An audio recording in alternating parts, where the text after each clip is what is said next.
I don't remember the moment I got in the car. I remember grabbing my keys, shoving a charger into my bag, and locking the front door, but everything after that just blurred.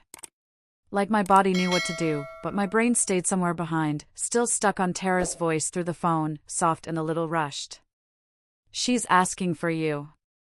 You should come." I'd never heard those words before, not like that.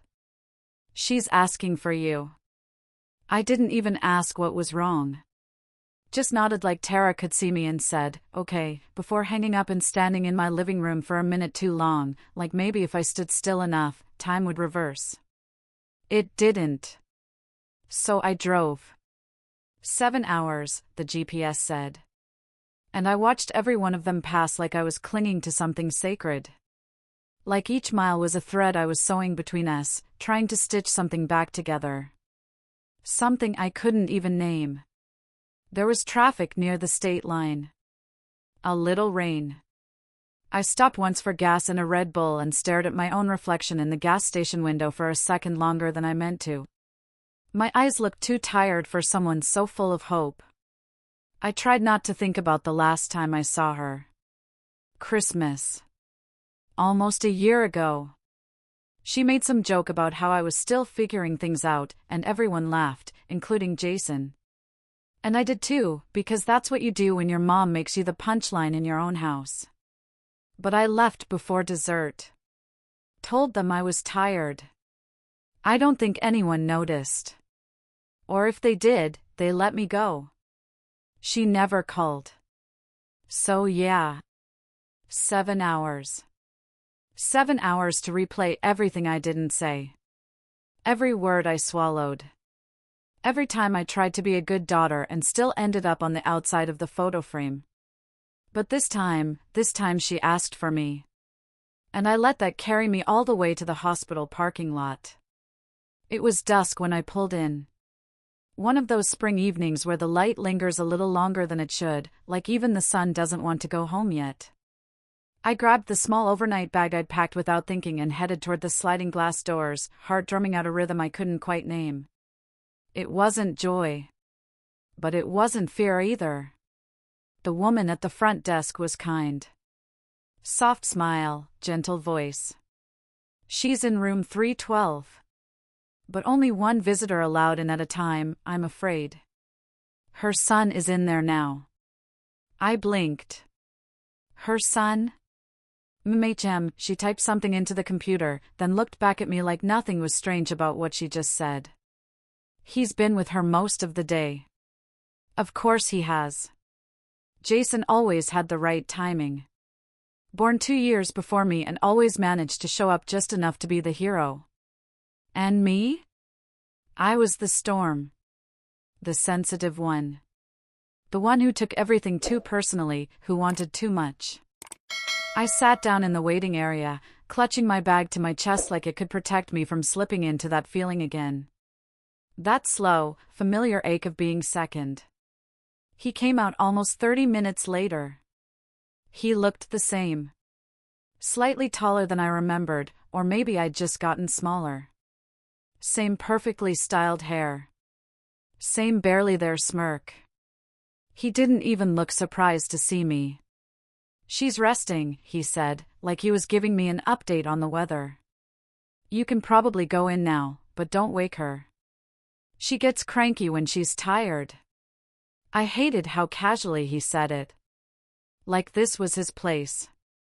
Like I was the one visiting his mom. I walked past him without a word. The hallway felt too clean. Like a hotel pretending to be a place where people don't fall apart. She looked smaller in the bed than I remembered. Paler. But her lips were painted, her nails done. Someone had made sure she still looked like herself. I wondered if it was Jason. Or maybe the nurse. The chair beside her bed had a sweatshirt draped over it, Jason's. There were 2 cups on the tray table. One with lipstick on the rim. The other, black coffee, nearly full, but still warm. They'd shared coffee. My throat went tight. I sat down slowly, trying not to make noise. Just watched her sleep. watched her chest rise and fall under the blankets, as steady as the machines around her. I don't know how long I stayed like that. But eventually, her eyelids fluttered. She didn't startle when she saw me. Just opened her eyes and blinked like I was a shadow she half expected. "Oh," she said, voice rough. "You made it." Not "I'm glad you're here." Not "I missed you." Just, "You made it." I smiled anyway. "Because that's what I do." "Yeah," I whispered. "I came." She nodded like it was nice but not remarkable. "Jason's picking up dinner. He said he'd be back soon. He's staying the night." Something flickered behind my ribs. "What?" She adjusted her blanket, not looking at me. "Only one of you can stay overnight. It's hospital policy." He offered. Thought it'd be easier, since he's been here all day. I didn't speak. Just nodded like I understood. But I didn't. Tara said she asked for me. I drove 7 hours. I brought an overnight bag. And she gave my spot to Jason, without even asking. Outside, the sky had gone dark. The kind of dark that settles into your bones. I stood up slowly, careful not to let my disappointment show. She didn't notice. "I'll check in tomorrow," I said. "Okay, sweetie. Drive safe." Drive safe. Like I hadn't already done that. Like I hadn't already come all the way. I didn't even make it to the motel before the tears started.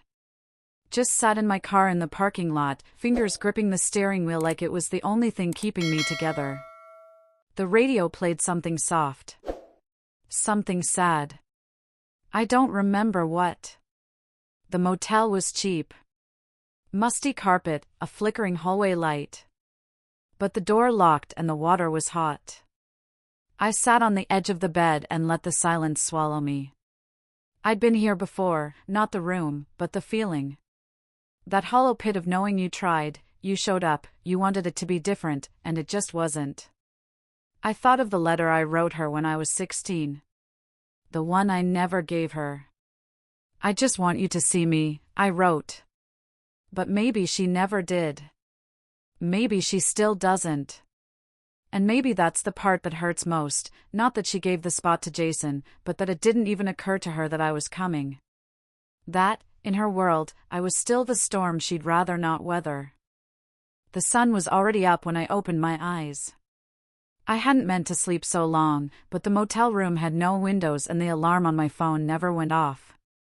Or maybe I forgot to set it. I sat there for a while on the edge of the bed, still wearing yesterday's jeans, and stared at the muted floral wallpaper like it might give me answers. I took a shower, let the water run hotter than I could stand. It didn't help. I still felt heavy. Like my body was made of stone and every breath was something I had to lift. When I got to the hospital, Jason's car was already in the lot.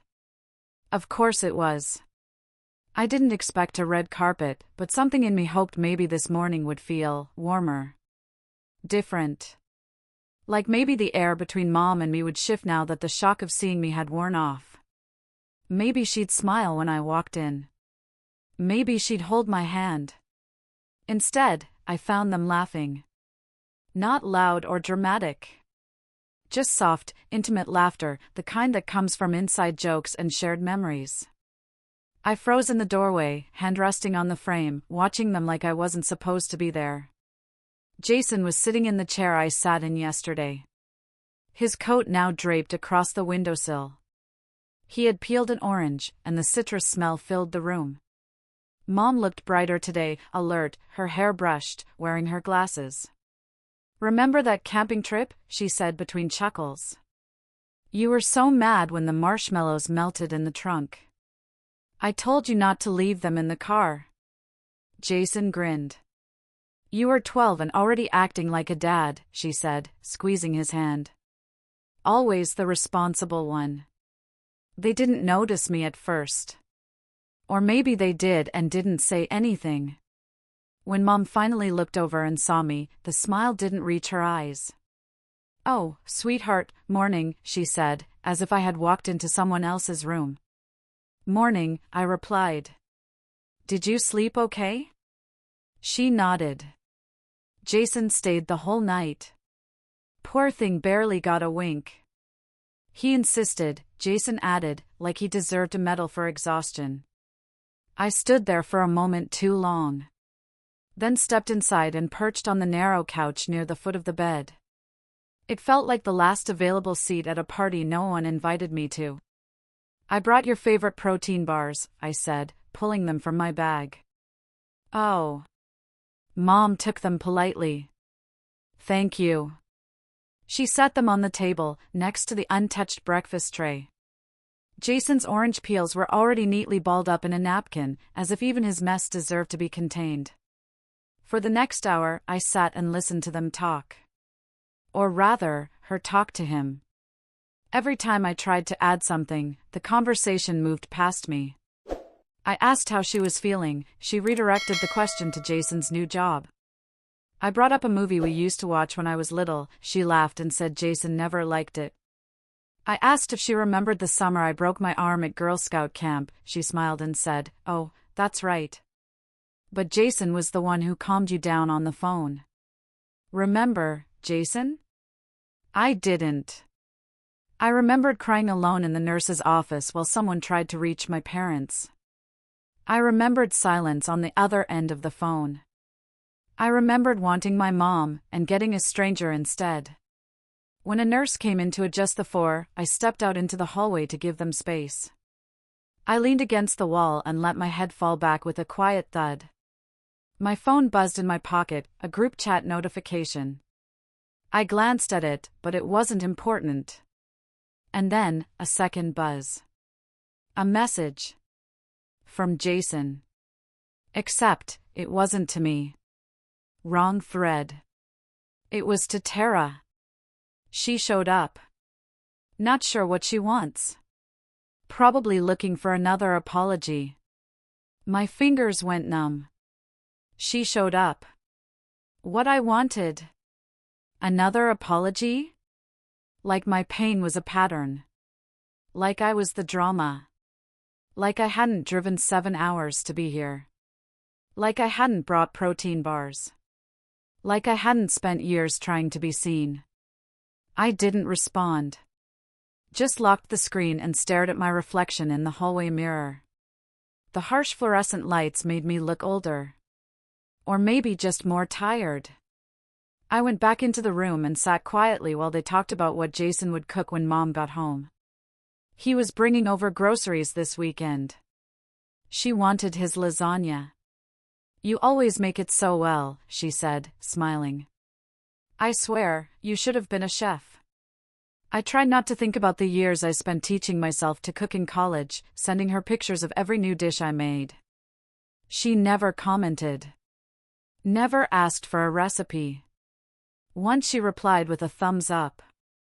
I stood up to throw something away and noticed her purse had tipped over on the floor, its contents half spilling out. I bent down to gather the things, tissues, a compact, a lipstick, and tucked them back in. That's when I saw it. Tucked into the side pocket, yellowed and worn, folded once then twice, a letter. My handwriting. I paused. Opened it gently. I knew exactly what it was the moment I saw the first line. "Dear Mom, I'm sorry I'm not easier to love." I wrote that when I was 16. 16, sitting cross-legged on my bedroom floor, heart pounding, trying to explain to her why I always felt like I was too much and not enough all at once. I never gave it to her. I tore it up. Or thought I had. I looked at her, my throat tight. She didn't notice. She was laughing again. With Jason. I folded the letter back up and slid it into my pocket. I don't know why. Maybe because I wasn't ready to ask. Maybe because I didn't want to hear the answer. Later, when I left the room under the excuse of getting coffee, I stood in the elevator and stared at the doors as they closed. She had kept the letter. but not the girl who wrote it. And somehow, that made everything ache just a little more. The letter stayed in my bag overnight. I didn't take it out. Didn't reread it. Just let it sit there, like a stone pressed to my chest. Proof of something I'd always known but never said out loud. I had been asking for love in a language she didn't care to learn. The next morning was colder than I expected. I wore the same sweatshirt from the drive, hair tied up without effort. I didn't bother with makeup. What would be the point? I wasn't here to be seen. Not really. When I got to the hospital, I noticed a bouquet of lilies on Mom's bedside table. Jason's name on the card. Her room smelled like oranges again. She was eating toast when I walked in, and for a moment, it almost looked normal, like any other morning growing up. Except the toast wasn't mine, the flowers weren't mine, and the warm seat beside her wasn't mine either. I didn't know how to bring it up. The letter. The ache. So I waited until Jason left to take a phone call, and then I sat at the edge of her bed and tried to keep my voice steady. "Do you remember the letter?" I asked. She blinked. "What letter?" I reached into my bag, fingers shaking just a little, and handed it to her. She unfolded it slowly, reading only the first few lines before sighing. Not the kind of sigh that holds emotion. The kind that says, "Oh, this again." "I found it in your purse," I said. She didn't deny it. Just folded it back up and set it on the table like it was a receipt. "I was 16, I whispered. "I meant every word." "I know you did," she said. "You always meant everything too much. Too much." That landed like a punch wrapped in velvet. She took a sip of water and looked out the window. "You were always sensitive, honey. Everything felt like a wound with you. Jason. Jason never made me feel like I had to walk on eggshells." I stared at her, the room suddenly too bright. "So I made it hard for you to love me?" I asked, though the answer had already planted itself like a seed in my chest. She didn't answer. Just shook her head, as if the question itself was too exhausting to entertain. "I was a child," I said. "All I wanted was for you to see me." "I did see you," she said, sharper now. "I saw you struggling. I saw you pushing everyone away. You were angry, even as a little girl. Moody. Always thinking I was out to hurt you." "No," I said. "I thought you forgot me." She looked back at me then, really looked. And for a second, I thought I saw something flicker behind her eyes. Regret? Guilt? No. Just fatigue. "You always needed more than I could give," she said. "Jason, he didn't need much. He let me be." I wanted to scream. But I didn't. I stayed still. Frozen. Like if I moved, I might fall apart molecule by molecule. The door opened, and Jason stepped back inside. He paused, eyes flicking between us. "Sorry, didn't mean to interrupt." I wiped at my face, not realizing until then that tears had found their way down. "We were just talking," I said. Jason set his coffee down and leaned against the window ledge, silent for a beat too long. Then, to my shock, he spoke. "She said the same thing to me once." Mom turned. "What are you talking about?" "That you didn't love me the same way because I didn't ask for it. Remember that fight after college? When I didn't come home for Thanksgiving?" She was quiet now. "You said I was distant. Said you didn't know how to connect with me. That I made it hard to be close." I looked at him. He wasn't angry. He looked hollow. "Do you know how many nights I stayed up in high school hoping you'd ask how I really was?" he said. I just stopped trying. It was easier. Mom sat back, stunned. "I didn't know you felt that way." Of course you didn't, he said. You were too busy dividing us into categories. She's sensitive. He's quiet. She's dramatic. He's easy. You built a whole family around those labels. I did the best I could, she said, her voice cracking. No, I said softly. You did what was easy. The silence that followed stretched like elastic, taut and thin, one word away from snapping. I need air, I murmured, and walked out before she could respond. I didn't take the elevator. I needed the stairs. Needed the ache in my legs to match the one in my chest. I kept going until I reached the ground floor and found the women's restroom near the chapel. The last stall was empty. I sat on the closed toilet seat, fully clothed, and pulled my knees to my chest like I used to when I was little and hid in closets during loud fights. The tiled floor was cold. The fluorescent light above flickered softly, rhythmically, like a heartbeat too tired to keep pace. I buried my face in my hands and breathed. I didn't cry. I just stopped. Stopped trying to win something that was never up for grabs. Stopped spinning old memories in my mind trying to polish them into something kinder. Stopped hoping she would someday wake up and realize I had been here all along. Because she had. And it hadn't mattered.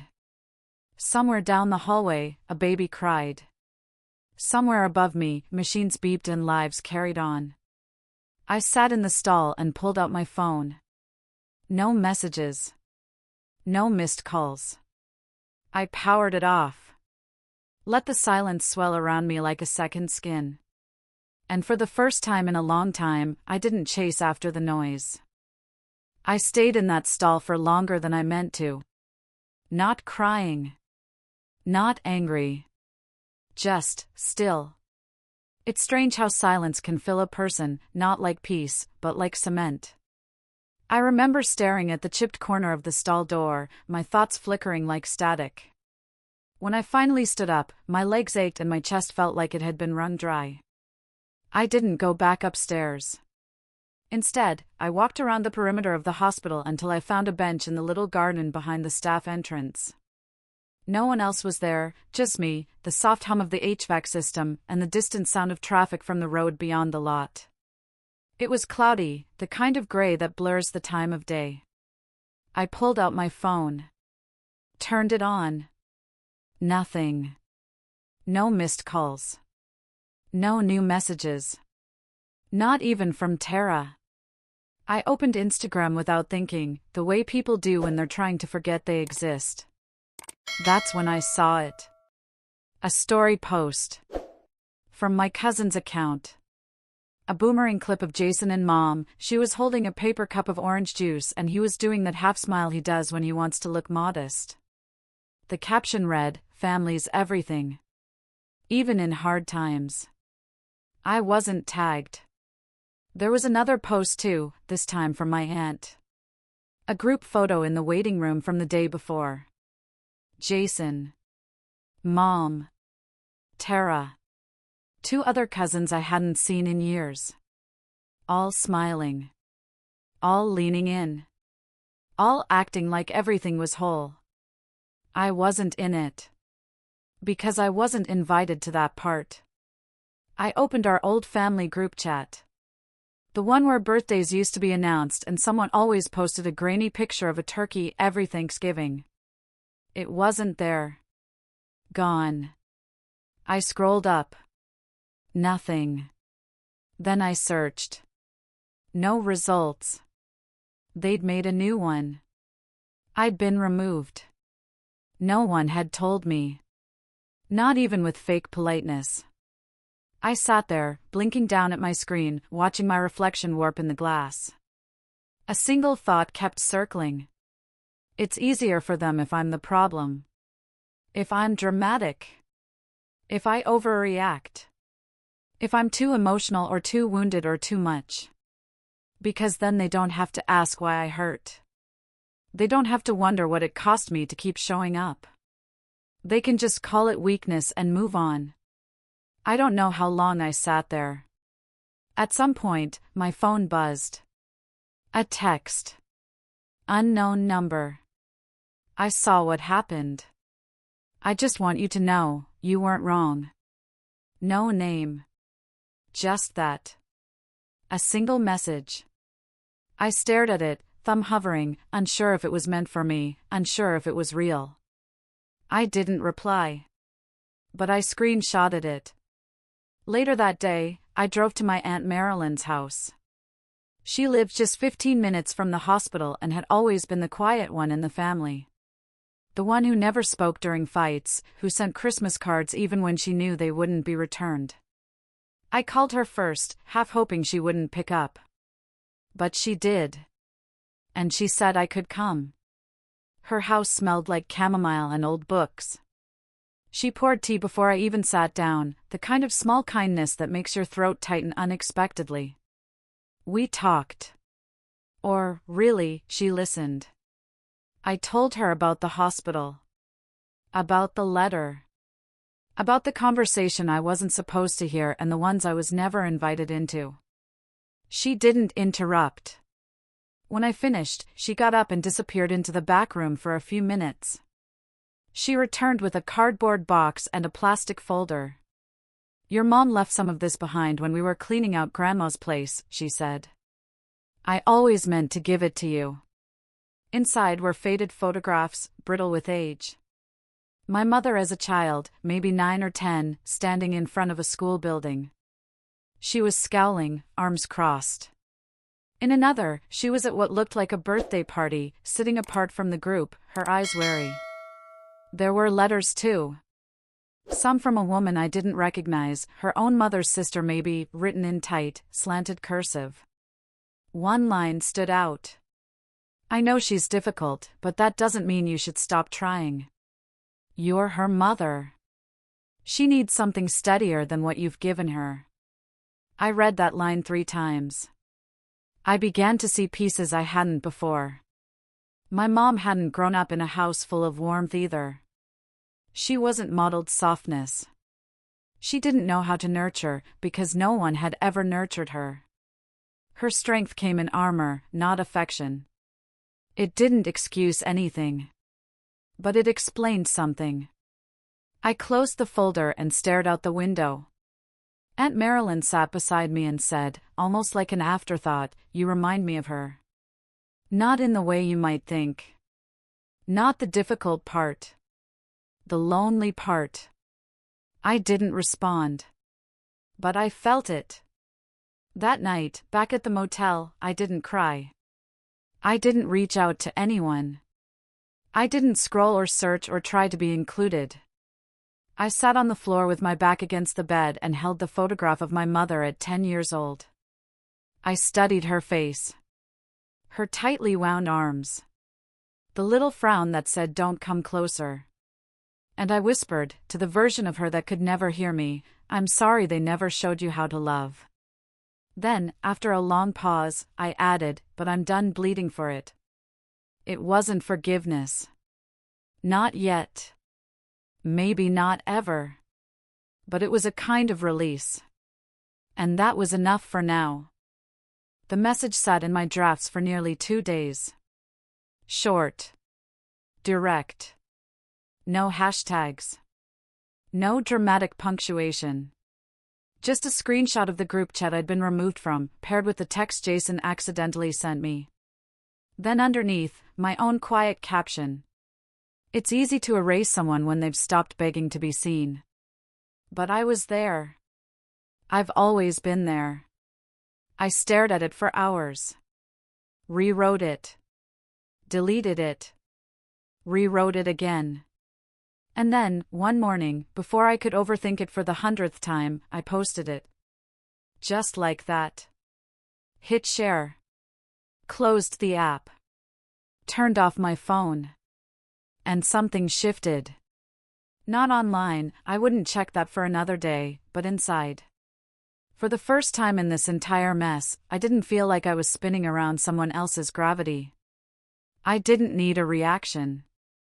I wasn't waiting to be defended or forgiven. I just needed the truth to exist somewhere outside my body. I left the motel early. The sky was still streaked with that pink gray of morning indecision. A chill in the air made me pull my jacket tighter as I walked into the hospital. The halls were quiet. I moved through them with the strange authority of someone who had finally stopped apologizing for taking up space. When I reached the nurses' station, one of them, the younger one with the kind eyes, recognized me and stepped out from behind the counter. "Hi," she said softly. "I'm really sorry to tell you this, but your mom was moved to ICU around 3 a.m. Her condition changed overnight." I blinked. "Is she okay?" "She's stable for now, but it's restricted access. Just one person allowed." My stomach dropped. "So, Jason?" The nurse hesitated, then nodded. "He's already there." Of course. Of course he was. I thanked her and sat in the waiting area, my hands curled around a paper cup of bad coffee, not even drinking it. I didn't cry. Didn't text anyone. I just stared at the vending machine across the hall and thought about how often life gives you just enough hope to hurt you all over again. It was maybe 30 minutes before Jason appeared, still wearing the same hoodie, his hair slightly unkempt, his face drawn. He saw me. Walked over slowly. No smugness. Just something unreadable. "She's asking for you," he said, his voice quieter than usual. Well, not out loud. "But she squeezed my hand when I mentioned you. You should go in." I looked up at him. "But they only allow one person." He held out his visitor badge and placed it in my palm. "Then it should be you." I didn't ask why. Maybe because for the first time in our lives, he did something that didn't require me to earn it. Or maybe because I was too tired to argue. The ICU room was dim. Machines beeped softly in the background, filling the space with a rhythm that was both comforting and terrifying. Mom looked smaller than I remembered, more tubes, more wires, but less weight somehow. Like grief had already begun to hollow her out before her body caught up. I sat next to her, slowly, afraid the chair might squeak and ruin the moment. My hands trembled as I reached for hers, cool, but not cold. I didn't plan what I would say. I didn't need to.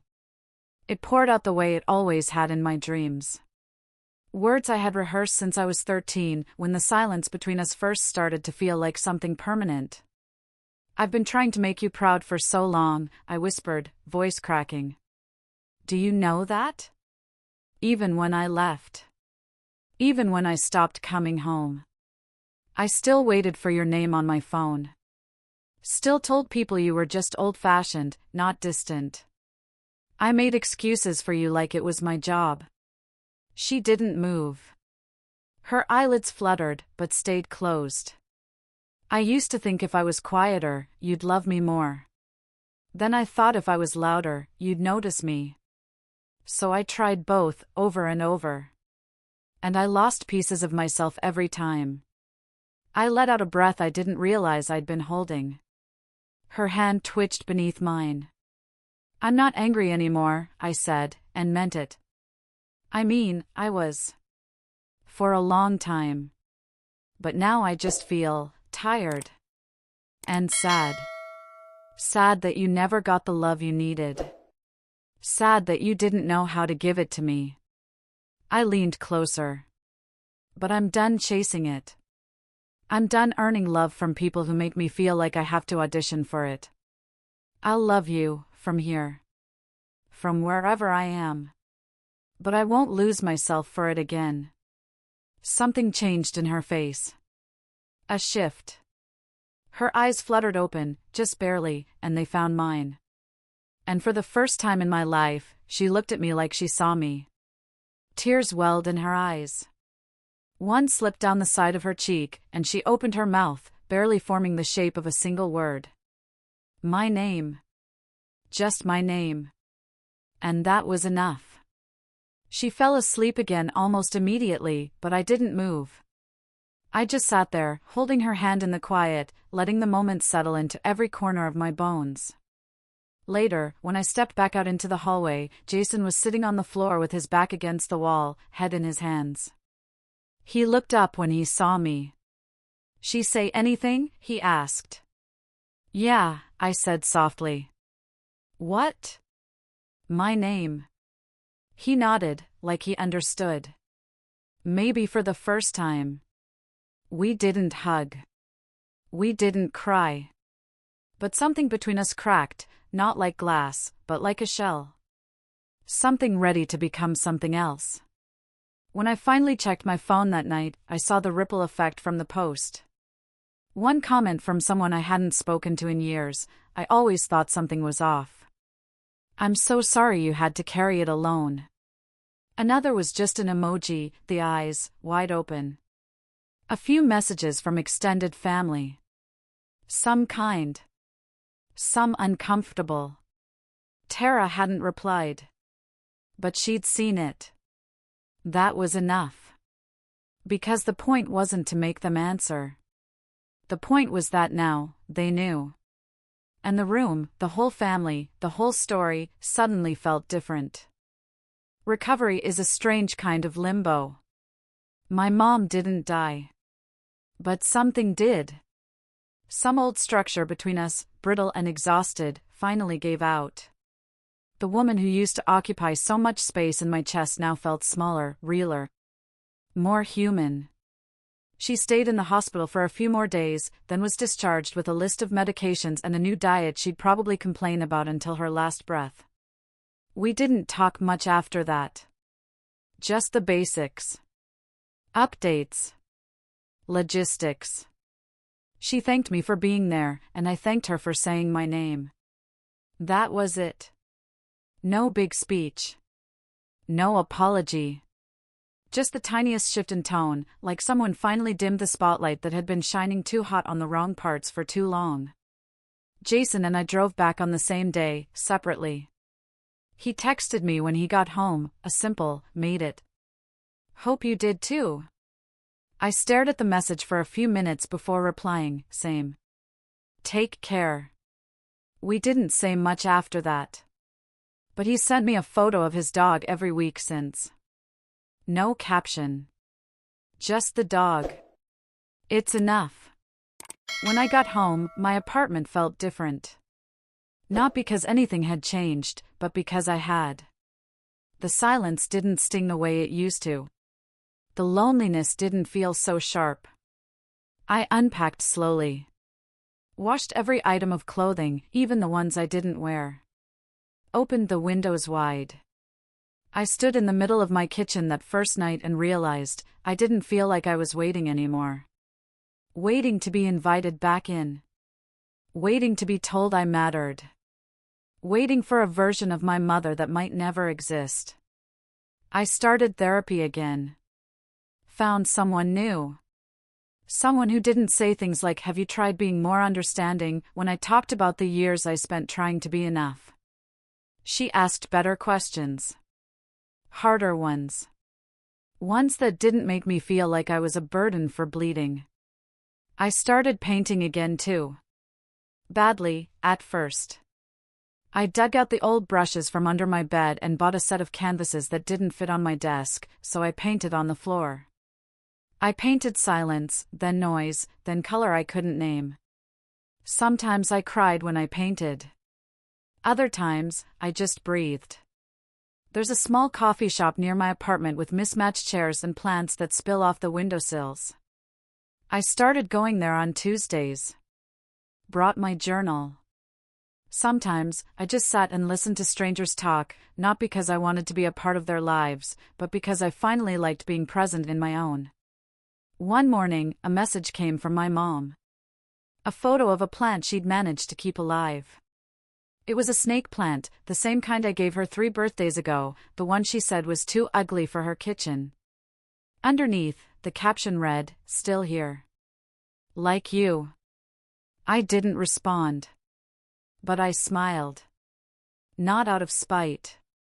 Just peace. We're not close. Maybe we never will be. But I stopped needing closeness to measure whether I was lovable. That was the biggest change of all. I no longer write letters I'll never send. I don't reread old text threads like they're treasure maps. I've stopped trying to decode every look, every silence, every line that felt like it was meant to cut me. There's a little fire pit behind my apartment building. A few nights ago, I took one of my oldest journals, the one from my teens, full of sadness disguised as poetry, and I ripped out just one page. The one where I wrote, in loopy, dramatic handwriting, maybe if I disappear, they'll finally miss me. I held it over the flame. Watched it curl, turn to smoke. Watched it become something else. And I didn't make a wish. Because I didn't need anything. Not anymore. This morning, I stood outside with a cup of coffee and let the sun hit my face. The light was soft, and the air smelled like bread from the bakery down the block. No one was calling me. No one was asking for anything. And for once, I didn't feel invisible. I just felt full. There are people who will never understand the version of me I've had to become. People who will keep telling the old story, that I was difficult, or distant, or too much. But the truth is, I was always just surviving a kind of love that asked me to shrink. I don't owe anyone a softer version of my truth. And if you're listening, if any part of you has felt erased, or small, or like you were made to apologize just for feeling things too deeply, I hope you know. You don't have to wait for anyone to choose you before you start choosing yourself. As for me, I'm standing here. In the morning sun. Whole. And I'm not afraid to be alone anymore.